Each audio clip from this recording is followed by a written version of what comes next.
Hey,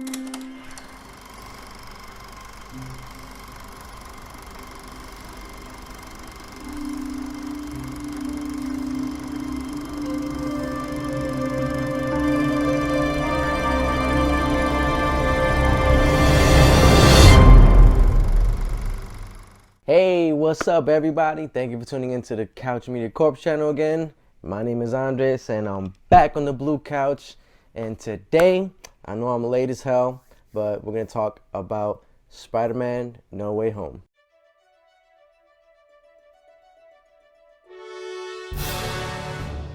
By the way, if you haven't seen the movie yet, this is just gonna be riddled with spoilers. I'm pretty sure everybody's seen it already by now, but if you haven't, turn this video off. If you haven't, go watch the movie and then come back. Well, all right. Marvel, you did it again. You sons of bitches. You guys made another hit, possibly your biggest hit ever. And it comes in the form of Spider-Man No Way Home. Please bear with me if my nose sounds a little crazy. I'm a little sick right now. So Tom Holland gets to do his third Spider-Man movie to complete his trilogy. Unlike poor Andrew Garfield, well, he only got 2 movies. But yeah, man, this was a great movie. I enjoyed the hell out of it. So many good things that came out of this movie, and actually like setting up a lot of new stories that could be explored, who knows. But yeah, so like without further ado, let's just dive into it and take a look at some of the pros and cons of the movie for me. Pros versus cons. All right, so let's jump into the first pro. This is probably gonna be the biggest and obvious one, but the 3 Spider-Man. Yo, Tom Holland, Andrew Garfield, and Toby Maguire. Yo, that was amazing. Like, so crazy. Like, I don't think people understand how big of a pull-off this was. Like, for them to feature all 3 of these Spider-Man in one movie, in a live-action movie at that, is like so crazy. Like, right before I went to go see the movie, I saw the other Spider-Man, Toby's movies and Andrew Garfield's movies, to like kind of like get me ready, because I already knew they were gonna be in this movie because they spoiled it so many times already. But man, just seeing them like actually in the movie and come together, and the way they came together was amazing, man. Like, the nostalgia level was like through the roof. Yeah. And the way they introduced the Spider-Man was so cool, especially like Andrew Garfield's, where you know, Ned had his little, he had swiped the ring, the magical ring from Doctor Strange, so he was trying to open up the portals and stuff like that. But they managed to open up a portal, and then inside you see, like, you know, like a slim figure kind of in the background. But then you think, at first you probably think like, oh, this is probably Peter, like trying to get like lost somewhere. But then like as you look closer, you see like he's kind of tall. So then like as he gets closer and he runs towards the camera, it's like Andrew Garfield is like, oh shit, like this is real, it's happening. Like, I can't believe that they're actually in the movie. Like, because most of the time I don't like believe spoilers or anything like that until I see it in the actual trailers or movies. But I mean, I knew they were gonna be in it. It's like hard not to like hide the fact that they were, but just seeing it on camera and on film, like, it was so crazy. Like, and me personally, I really love Andrew Garfield's Spider-Man, so the fact that he got to come back and play a character that, which everybody knows he totally loves, like he embodies Spider-Man to like the fullest. And I think I was one of the few people that actually enjoyed his movies, like a lot actually. Just to see him come back in that way and be like Spider-Man again was super dope. And then Toby, like, I mean, I've never been a big fan of Toby Spider-Man. I honestly think that his Spider-Man movies were kind of ass a little bit, like revisiting them recently. As a kid, I thought they were awesome, but like I watched them like a week ago or so, and those shits were kind of bad, yeah. Especially the first one. That shit was a kind of a piece of shit. But I know I'm gonna get mad hate for that shit, but I think it also is a test of like the times and like how writing was done back then and how they approached comic book movies, where they approached it more comic-y, like more cheesy and stuff like that back then. So Toby Maguire being in this movie was actually really different and kind of nice. It was nice how they wrote him and how he portrayed the character. It was a lot different from his character in his original films. This version of Toby was kind of more lighthearted, and he was like jokey, kind of how like Peter Parker is, more mature, and kind of like he knew who he was already nowadays, like during this time when he was in No Way Home. I think in his original movies, he was just trying to figure himself out and stuff like that. So I don't know, I kind of didn't like his versions of the movie of like Peter Parker. He was like a crybaby all the time. Fucker was crying all the time, yeah, like from start to finish. But yeah, Toby was great in this movie. I really enjoyed his portrayal and like the way he acted in this movie. Also really enjoyed all the scenes that were in together too. Like that first interaction with them and Tom Holland, like with Andrew, Toby, and then they come to like comfort Tom Holland. That shit was top notch for me. That was so dope. And like the reveal, it's kind of like, it was honestly kind of like a Batman moment where it's like an upshot. You see the moon, and then you see the two spider dudes just chilling up top at the building, and then they jump down. Like that scene was so dope. And like the dialogue they shared between each other, and like the similar experiences they had. They were just trying to be there for Peter, trying to be there for Tom Holland's Peter, which was super dope to see. They were playing that cool mentor role, and like they were just giving their experience of how they've dealt with being Spider-Man over the years. And then like just Tom Holland going through like the most emotional thing that he's ever been through so far, and like them being there for him was awesome. And then like damn, like that team up scene at the end on the scaffolding was like yo, that shit was fucking insanely cool. I loved every second of it, especially once they like regrouped and try to hatch out a plan how to deal with all the other villains. That initial, like once they said break and then that initial run, oh my god, that shit was like, you get the hype beam, the hype levels like just went up through the roof. I was like, holy shit, this is like actually happening. You have 3 Spider-Men on the same screen. Like it's not even a cartoon movie. This is a live action movie that they're having all these Spider-Men in the same scene doing this insanely cool shit. Like, ah man, there's like not enough I can say about that. I mean, obviously that's the best part of the movie for me, honestly. This movie was awesome, but that took the movie to like a whole nother level. It was so good. Honestly, I loved every second of the 3 Spider-Mans, and it just killed it. With that being said, keeping it in the realm of the Spider-Man, I just want to give a pro to Tom Holland. Like, damn, yo.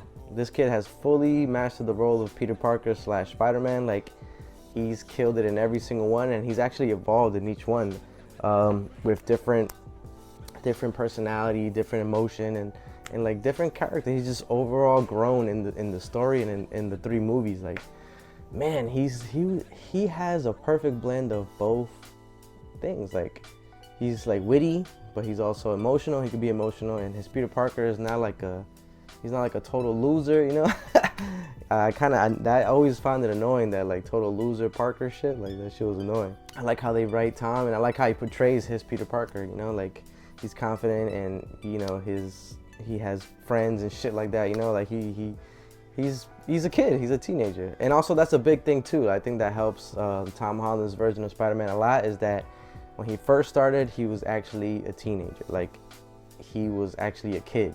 I think that's the thing that hurt the other Spider-Man a lot too. Toby was like almost 30, and Andrew Garfield I think was 30 when they first did their Spider-Man. So like they got these 30-year-old guys playing high school kids, which is always weird to me. I don't know why they just can't cast a fucking kid. But I guess the talent wasn't that good back then for kids, for kid actors. But yeah, man, I think that was something that always like hindered those versions of Spider-Man. So Tom Holland being a kid and actually growing into the role was awesome. Like, and he just killed it, man. Like, he's probably the only Spider-Man that's made me feel emotional. Especially in this movie when Aunt May died. He had like such a crazy ass reaction. And I think the first time I thought to myself, like, yo, this Tom Holland might be the best Spider-Man, is when it was in, I think, Avengers Infinity War, when he got wiped out. I was like, damn, that little scene when he was like, like crying and shit, like, and like, telling Iron Man, like, yo, I don't feel so good or whatever. I was like, oh shit, like his acting is pretty damn good. Like, I feel something for this character. And he's just been amazing in the role, and I've loved every second of it. And I'm glad he got to do his trilogy. Homecoming, Far From Home, and now No Way Home is like, I think is like the perfect Marvel trilogy for me. So kudos for them for making a dope ass trilogy. And like honestly, man, I don't know who else could be Spider-Man. Like if like they're gonna introduce a different Peter Parker or something like that. I don't know how they're gonna like continue the story, because like, you know, he's talked about maybe giving up the mantle or something like that. But the only thing I could see is like somebody other than Peter Parker, like Miles or like Ben or something like that. You know, somebody different that's not Peter Parker. Because Tom Holland, I think you can't at this point you can't even replace him. He's become kind of like a Captain America, Iron Man figure where like you can't see anybody else play that role now. So that's how good he's been in the role. So like he's almost like irreplaceable as Spider-Man. And like also the end where they show him swinging through the city during Christmas, I'm guessing. Man, that suit, that shit might be the best suit ever. We don't get too much time with it. I think you get like legit 10 seconds with it, but like seeing the colors and the accurate, it looks exactly like the original Spider-Man suit. I think the one that like Stan Lee drew back in the day. But it looks exactly like that, and it looks perfect. It looks so good, and it's also a lot. It means a lot more to the character Spider-Man because it's more grounded and it's more himself. And that's another thing I like about Tom Holland's like Spider-Man. You see his journey into becoming a real hero and making it his own. Like in Homecoming, you know, he's very dependent on Iron Man and his tech and stuff like that to even be a hero. He even says it in the movie itself that he's nothing without the suit. So in that movie, he's very dependent. He's trying to figure out if this hero thing is what he should be doing and things like that. And then in the second one, he kind of like realizes that he can't have everything his way. You know, he has to make some sacrifices here and there, and like he's trying to like find his way as a hero, and you know, kind of dealing with his own errors and trying to fix the errors of his ways in that movie. And then in this one, it's just like all hell breaks loose, and like he's just trying to figure out like how he can deal with doing the right thing even though it might not be beneficial to him, you know. Like in this movie, he's just trying to balance his two lives, like Peter Parker and like, you know, Spider-Man. So that all coming together, and then at the end seeing him in that suit that he actually made himself is like a coming of age, like, you know, like a Phoenix Rising type thing where he's like, he owns Spider-Man now. Like he knows who he is and he knows what to do, and like, you know, it's just like a dope ass arc that I thought was amazing. And like the suit, just to like top it off, was amazing too. So like I really hope that this isn't the end for Tom Holland. I know they're working on, I think, Spider-Man 4 for him, so we'll see what that entails. But like so far, like he's been the best Spider-Man, and I love every single second of it. Another pro is the story. Like I know it's like not too like a crazy thing, but the story was actually good. I was like kind of scared of what they were gonna do with this movie, because usually movies that have so many characters in them, they usually don't turn out well. Like the original Toby Maguire Spider-Man 3, oh my god, there were so many damn villains, and like it was just so bad. And the Amazing Spider-Man 2, it had, I think, 2 villains, but I don't remember it being that good either. I have to rewatch that one because I didn't get a chance to watch that one. But man, like most of the time when you have so many heroes and so many villains and like so many characters to introduce in one movie, it can become honestly a mess. So I'm actually surprised. I'm not surprised because it's the MCU. They handle their shit and they plan everything in years in advance. But I would say not surprised, but like a toned down surprise that that it was actually, the story was fleshed out as much as it was. And I think just having the old movies already in the books, so much lore that you can go back into that actually helped this movie. Because like imagine you had to introduce Doc Ock for the first time, or Green Goblin and all that shit. So the fact that these characters were already like introduced and they already had their story and their backstory, and they already had so much lore and love behind them, it would only make sense honestly for them to be in this movie. So like the story was actually cool, and I appreciated the fact that they got it to work so well. And seeing all these villains like back in action was pretty damn dope. I can't lie. Seeing Doc Ock back was dope. For me, Alfred Molina was probably the best part of Toby Maguire's Spider-Man trilogy. I remember always enjoying that one the most, and I think I still do enjoy that one the most. So it was amazing to see him back and kind of tackle that villain role where he left off, you know? It almost felt like the villains kind of suffer like a blip moment in this movie, like where they just remember themselves like fighting Spider-Man, and then like right before they either died or something happened, they like just don't remember anything, and then they wound up in this universe. So like it was a pretty cool take on like the multiverse and things like that, and I think it's a cool way to set up different movies and bring new characters from the Spider-Verse in, and like because there was a lot of mention of like Miles Morales in this movie as well. Like I think there was like 2 or 3 mentions of him. So yeah, I mean, I can't wait to see what else they do with this like multiverse, because I think it's gonna be amazing. But yeah, it was so dope to see them back, and like Willem Dafoe back as the Green Goblin. He was fucking awesome. There's one character that hasn't changed. Like he started off in the first Spider-Man movie amazing. That was honestly the only good thing for me in the first Spider-Man movie was Willem Dafoe as the Green Goblin. He was so damn good in that movie. I felt like he was the only one that could act in that movie at the time. And like he just carried over to this movie, and like he didn't miss a beat. Like he was so awesome the way he was like trying to portray himself as like, you know, like a helpless, defenseless Dr. Osborn, where he didn't know what was going on and shit like that, and then come to find out Green Goblin was always in control, and he was always just after power and like chaos, you know. I appreciate the fact that he was just pure evil too, because I feel like most superhero movies try to have you like empathize with the villain and shit like that, so it was pretty dope to see like just the villain that was just straight up evil as hell, and like he just wanted power and nothing else. So I really appreciate that part of Green Goblin. And then you had the other characters. You got Sandman and the Lizard.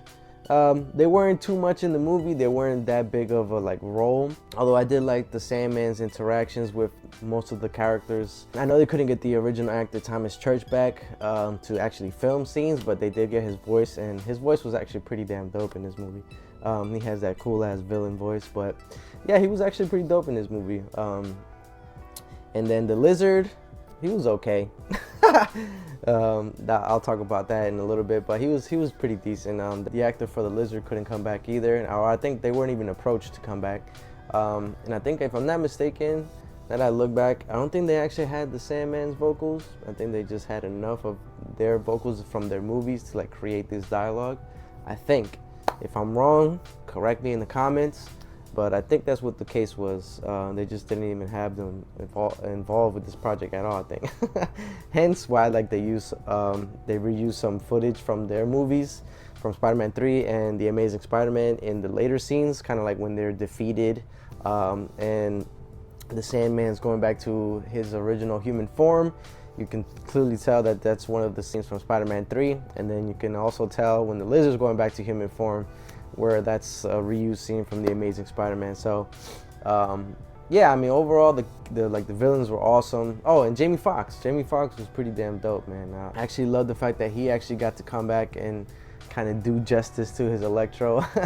His overall like remakeover was awesome. His new costume, it was nothing crazy. It was just like a couple straps here and there and like some cargo pants, but I thought it was dope as hell. And like just like the arc reactor that he stole from the apartment, from Happy's apartment, and just to get like that supercharged, like, because he was in the movie, he was like, you know, just obsessed with his power. Like he never felt some type of power or some shit like this, so he was just obsessed with getting more power and more electricity running through him. So that was a pretty dope like little detail they added to his character. And also he has some really funny ass lines, so where he was like just actually making me crack up for real. So kudos to Jamie Foxx for being dope and coming back and killing it in the role. And I've heard actually rumors that he did so good that they actually want to pursue his Electro and maybe doing a movie spin-off like how the other characters are getting, like Morbius and Venom. So who knows, maybe we'll get like an Electro spin-off movie, and I'm not against it. I would be interested to see what they can do with that. But yeah, the story was awesome. The coming together of all the characters was dope. So yeah, definitely a plus in my eyes when it comes to the story. So this pro is probably a little short one, but it definitely was a big one for me. I felt like the emotion in this movie was great. I honestly think I was teary-eyed for most of the movie. Like a little baby bitch, I was teary-eyed. Especially when Aunt May died. That shit was fucking sad. That shit was actually sad, and I definitely teared up for that one. I had such a good connection to Marissa Tomei's like version of Aunt May. She was cool. She was involved with Spider-Man. She knew Spider-Man, what was Spider-Man doing, and she actually had pretty funny, good scenes whenever she was on camera. So like I felt like we developed like a relationship with Aunt May, and that's honestly honestly another good thing that they've done with these Spider-Man movies was kind of like immersing you into this cast and like having you grow with them, so that when you get to this point, you feel something for these characters. So I think the emotion in this movie was awesome. Like, especially that's the biggest one for me when Aunt May died. That shit crushed me. And the other one, like I said before, during the three Spider-Mans little talk, that was super dope and it was super emotional. So many good lines when they were talking about Uncle Ben dying and how he died and what that did to them, what that did to Toby and Andrew Garfield's Spider-Man. Andrew Garfield went down the dark road where he was just like becoming brutal in terms of crime fighting and stuff like that. And he also touched on how he lost his version of MJ when talking about Gwen Stacy and stuff like that. So it had a lot of good moments and a lot of good emotion. And I think Andrew Garfield was the one that brought the most emotion out of me, because in that scene when the three Spider-Mans got together, he had the most emotional part when he was like crying about like Gwen and all that shit. And like later on when he got his chance to save MJ, he like started like kind of tearing up in that moment because he like redeemed himself. He saved his Gwen Stacy, like, and then that was emotional as hell for me too. And another part that was emotional was when Aunt May first died. Tom Holland went off, and of course, like all emotional scenes, you have to have rain. I don't know what that is about Hollywood, but you have to have rain when somebody dies or like some emotional shit is happening to get like a point across. But in this case, it wasn't that cheesy. It was really done. It was done pretty well, and all kudos goes to like Tom Holland for like bringing out that emotion. You could feel the pain and hurt, and like you could feel that he was alone in the world in this moment. So that was pretty dope. And at the end, like the spell that Peter had to cast for the whole world, like to not know that he was Peter, like that shit sucked, man. That moment he shared with like MJ and Ned right before like the spell was cast, like was super sad, man. I felt really bad for him because he wanted everything, but sometimes you just can't have everything if you're superhero, That was actually something I really enjoyed in this movie, like the emotion and the cast, man. The cast was awesome. They really brought out the emotion. They really brought out some good acting chops throughout the movie, and I was just like in nostalgia feels mode throughout the whole movie. So I think that's a winner in my eyes. So yeah, that was a pretty good pro for me. Another pro for me was the action. The action was done really well in terms of like planning it out, and what a scene actually was pretty damn dope. I know the first scene that made me was like, holy shit, this is fucking super cool, was when Tom Holland fought the Green Goblin for the first time, and that was super dope. It almost felt like something out of an anime, like like they were just punching each other at full force, and then going through the building and like falling down a couple floors and like just crashing and like throwing each other through windows, and like Tom Holland elbowing like the Green Goblin, him just like laughing like evil as hell. Like, yo, that shit was so dope. Obviously the final act was super dope. Just the way the three Spider-Man interacted with each other, like helping each other swing around, and then like Tom Holland would throw Andrew Garfield up with his web, and then all this other shit would happen. Like, oh man, it was so good. I honestly felt like I was playing the Insomniac Spider-Man. That's how like kind of cool it was, and it felt like it was being ripped right out of the game. So it was definitely a dope little touch that they did to it. And now on to the cons, because very few movies are perfect, and this one was one of them. This one wasn't perfect, even though I did enjoy the hell out of it. But I think the first con for me, and I think it's something that has plagued, the MCU movies for me personally, was the CGI. I mean, some of the CGI in this movie was fucking horrible, man. I'm not even gonna lie. Like, I think the MCU uses so much CGI. Whenever the scene is lit or like in sunlight, it looks just awful. Like they have a hard time blending in the CGI in daylight scenes and like really very well lit scenes. They have a hard time blending that in with the real characters, and especially when it comes to the backgrounds, man. Like, some of the backgrounds look fake as shit, man. And that's another thing that had, like, even though I really did love Shang-Chi, that movie looked fake as fuck, man. Like, there was actually one scene in that Shang-Chi movie where, like, his dad, the car was coming out, like, when they were, kind of like in the beginning where his dad, like, threw himself out of the car and, like, he rolled onto the mountain, and that shit looked like a fucking PS2 game, yeah? But yeah, I think that's something I want to see improve through the MCU movies, because I think that's been a problem with a lot of the MCU movies.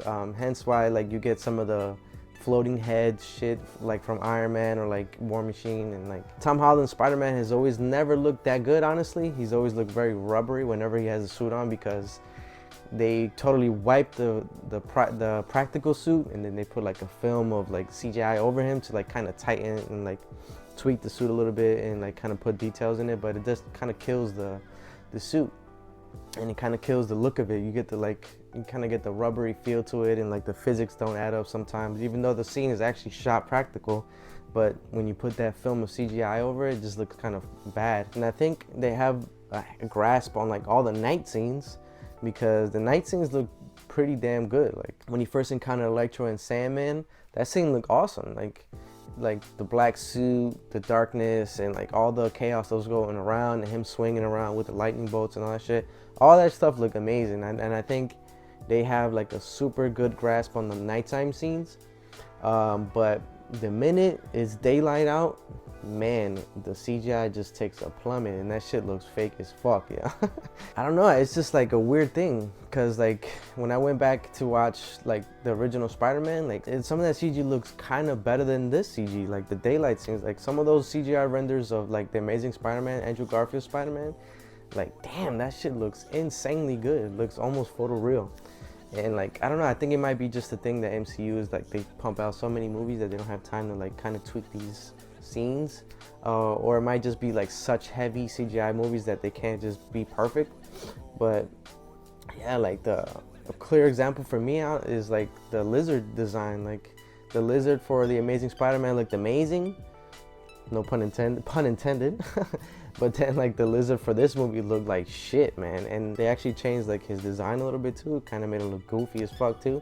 So like certain things that they do very well, which is like the nighttime scenes when it comes to CGI. But whenever, like I said, whenever there's light involved or like bright, that shit looks fake as fuck, man.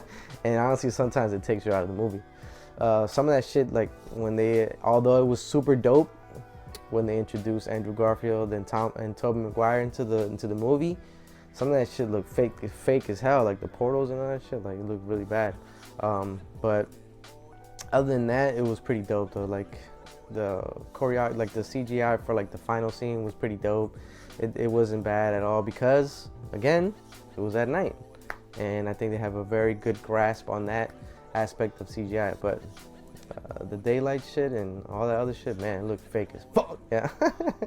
All right, so another con for me is probably something that has plagued the MCU for me as well. Another thing that has plagued the MCU is all the jokes. Damn, there was so many jokes in this movie. Some of them were actually good. I'm gonna give it to them. Some of them were actually good. Most of them were good. I'll give it them. But some of those jokes were not landing at all, and also like the typical Marvel formula too, where like it's just fucking chaos. The fate of the world is on the brink, like the brink of the world, or whatever that damn saying is, and like they're throwing in like jokes in there, like hey, you got any fucking cheese whiz or whatever. Like yeah, sometimes I can't stand that. Like you could be serious for a second, man. Like it's not gonna ruin the movie. I mean, I guess it will, because that's something that I enjoyed a lot from the Eternals, that it wasn't so fucking joke heavy, and that movie bombed. So I guess you have to have a joke every 5 minutes, every 10 seconds, I mean. But Those things, like, I always have a problem with, man, like, because you're literally, the world is literally falling apart, and you have to have a joke in there. Like, I don't know. Phase 4 was doing a pretty good job until this Spider-Man movie with, like, kind of balancing that, because Shang-Chi wasn't that funny when it was only funny when it needed to be, and the Eternals probably was 80% not funny. It was mostly serious, which I enjoyed a lot, and I think I was like one of the few people that enjoyed that movie a lot, actually. I thought it was dope as hell. So yeah, I mean, some of the jokes were pretty ass, like they fell flat, and some of those, like, catastrophe jokes, I'm gonna call them, like, where, like, you know, where the world is on the brink of an explosion, and then you got throwing a fucking joke in there, but nothing big enough to, like, ruin the movie for me. Just some stuff to nitpick at, and that kind of drives me nuts sometimes. But overall, balance of comedy was pretty good, and the big emotional parts didn't have comedy, so I'll give them a plus for that. And my last con, because I don't have too many cons with this movie, might be a little surprising, but for me, Doctor Strange was a con. I didn't like Doctor Strange in this movie, and I didn't like him in the trailers. When I was doing my reaction videos to the trailers, I was, like, kind of thinking to myself, like, why is he acting like this? Why is he even doing this fucking spell for him? There's got to be something more to it. It might be like a fucking multiverse Doctor Strange or some type of thing, that it might not be the original Doctor Strange the way he's acting. But then after seeing the movie, it's Doctor Strange. Like, it's the Doctor Strange from his original movie. Like, and he was actually written pretty damn bad, man. He was written to be like a fucking fool in this movie. Like, first of all, you're one of the strongest sorcerers in the world. You go from your solo movie to knowing, like, all serious and, like, knowing the consequences of magic and stuff like that, and being very responsible and knowing what this magic could do, to coming to now cutting to this movie, talking about you use forgetting spells at, like, a fucking party, and you want to wipe the whole entire world's memory of who Peter Parker is, like, and you go through with it, and like a kid influences you to make a spell that could possibly go horribly wrong, which it did in the movie. So, like, everybody's like, oh, Spider-Man caused this problem, but, like, honestly, the real villain of the movie wasn't Doc Ock, Green Goblin, or any of those, fucking Doctor Strange. Yeah. He was just acting so uncharacteristic that, like, kind of like halfway through the movie, I was like, this isn't Doctor Strange. Like, I thought it was a different version of Doctor Strange. I thought it was the evil Doctor Strange that somehow made his way into this movie, and, like, started talking about, like, who cares if these villains get killed, or, like, it's their destiny and shit like that. Because he was in that scene, he was talking very, like, with no emotion, and he was talking like, who cares about these people? Like, you know, I'm not gonna give a fuck, man. I'm gonna kill them, and that's it. I was like, wow, this is, like, very uncharacteristic of him. But it was just written so poorly in this movie, and, like, especially when that little showdown between him and Spider-Man crossing, like, through the dimensions and stuff like that. I mean, not the dimensions, but, like, through the I forget what that mirror world is called. But although that looks super dope, he was, like, so incapable. I don't know, like, Spider-Man was just easily defeating him. Like, I don't know what the fuck that was about. Like, he was just so, like, weird. And then, like, throughout the movie, he was talking about how Peter, like, botched the spell and stuff like that. But I'm like, hey, you botched this spell. You let Peter, like knock you off your concentration, and then you caused all this, and you knew the consequences to this spell. Like, so, like, he went from his solo movie from being a badass sorcerer spellcaster to, in this movie, pulling like a magician pulling rabbits out of his fucking hat. Like, and then he got trapped in his little realm when Spider-Man took the box from him. I forgot the name of that shit. That shit was like a complicated ass name. But yeah, he got trapped in there, and he was there for, like, he said, I don't know, like 12 hours or whatever the hell it was. And he was just kind of like, I didn't really like this Doctor Strange, honestly. And I hope he's not like that in his movie, in the Multiverse of Madness. Hopefully they write him better. But I'm also kind of worried now because, I mean, after seeing the trailer, it was super dope and everything like that. But when I revisited the Sam Raimi movies, I did not like those, man. I did not like him at all. The first movie is actually a bad movie. Besides the fact that Green Goblin's amazing in it, but he's not enough to save the movie. That movie's actually bad. And then the second movie was pretty decent. It was okay. It had its good stuff. And then the third movie, I mean, everybody knows that's a fucking abomination of a film. But I'm actually kind of worried in how he's gonna do this movie. Hopefully, like, he works with a lot of other people. I mean, that's what MCU does. They work all together to make a good movie. So hopefully Doctor Strange's movie is going to be good. I definitely like how it looks. It looks visually amazing. It looks kind of unique already in its filter and everything like that. But this version of Doctor Strange, No Way Home version of Doctor Strange, I didn't like that much. And he's actually one of my favorite MCU characters, so that's saying a lot. But other than that, this movie didn't have too many cons for me. This movie was freaking great, and I loved it. And I see why it made so much damn money. Overall, a great, amazing movie. This is probably the best trilogy in the Marvel Universe to me, I think. And I can't wait to see what else they cook up with Spider-Man, man, because this has become, I mean, everybody has loved Spider-Man for years and years and years, but they really like hit it out of the park with this, with Tom Holland's version of Spider-Man, and like I'm really interested to see what they come up next in his story. Hopefully maybe some shows in Disney Plus, or like his next 3 movies, I think, because that's a rumor that they already planned it. His next 3 movies are amazing, so hopefully we get to see maybe Miles in the future, because there was a lot of talk about Miles, with Electro saying that hopefully there's a black Spider-Man in the world somewhere. And also Feast is where Mr. Negative works at. And if you don't know Mr. Negative, most people probably recognize him from the Spider-Man Insomniac games. He was the villain in that for a little bit. And Miles works at Feast. So that was in the movie. So there's a couple nods to Miles Morales potentially being in the future films, and I know Tom Holland has expressed his interest in bringing Miles into the mix.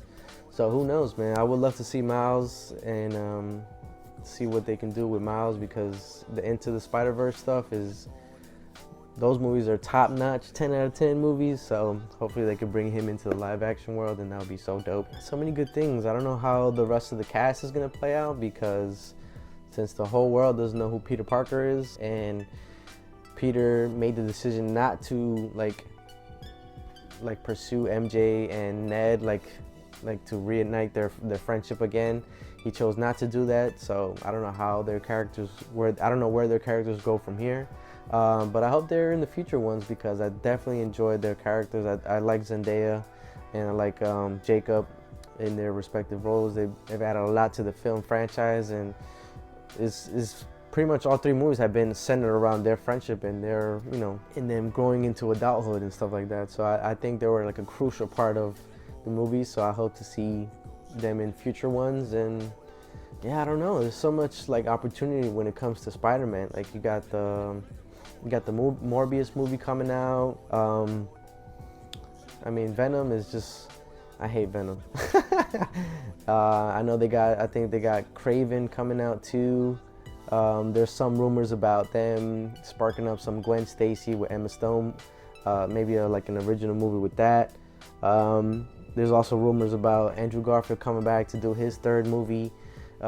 So, there's sky's the limit when it comes to Spider-Man. He has pretty much like, next to Batman, he has like the best villains. So they can do a lot with him, and there's so many different like storylines you could do with him. There's 1,000 versions of him. So they have so much to explore with, and I know they're just gonna kill it. So hopefully in the future we get some dope Spider-Man content. And yeah, that's my little wrap up of Spider-Man No Way Home. I enjoyed the hell out of this movie. It was super good. Maybe one of my favorite MCU movies right now. So yeah, final rating for the movie. Let me take a look at my rating wall over here. Let's see. I think I know what I'm gonna give it. Yep. 8 out of 10. Oh, I almost forgot. something that did happen in the movie, in the end credit scene, was something that I was very excited about, something that I hope comes true, where Venom actually might be recasted and be portrayed by somebody else.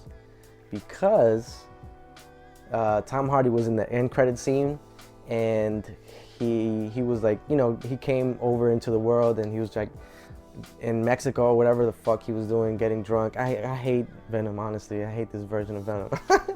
He was trashed or whatever, like drunk and trying to get information about the world and learning about the Avengers and Spider-Man and stuff like that. So when Doctor Strange actually cast a spell to like make everybody forget about who Peter Parker was, he went back into his respective universe, but he left a trail of Venom on the table. So if this is what I think it is, and they recast Tom Hardy with, I mean, they probably won't, but if they cast somebody else as Venom, that would be amazing, and then that would make this movie a 10 out of 10. But yeah, leave your thoughts and your comments below. Subscribe to the channel if you haven't already. I would appreciate that. And if you enjoyed this video, give it a thumbs up. I would appreciate that as well. And yeah, thanks for watching, and until I see you again on the next video, peace.